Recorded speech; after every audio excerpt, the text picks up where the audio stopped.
paint and sculpt on B here is fantastic. With Studio Series, you're meant to expect some pretty damn good mechanical detail, and B here definitely delivers on that note. He looks pretty damn accurate to a certain degree before you remember this has to exist as a physical object.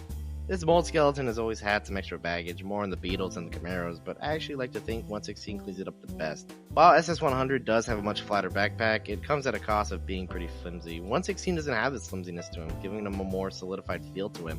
Although these door wings do kind of make the backpack a little bit more complicated, they do fold away to give a more secure and accurate look to B here instead of having the door wings that concept art had.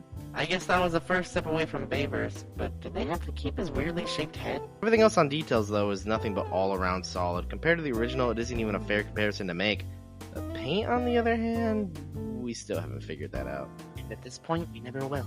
Paint matching has always been a difficult thing to get right for Transformers, especially on yellow figures, and Bumblebee here unfortunately falls victim to that to a certain extent. It isn't horribly off color, but it's still visible to the naked eye, with his calves and shoulders being the best examples of this.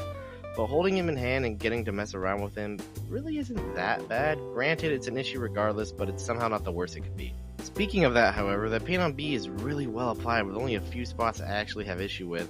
His shoulders look like they needed just a few more layers and his calves look freshly sprayed on, but besides that, the paint is very well applied. Finally, we have another Studio Series release that feels worth the price of admission.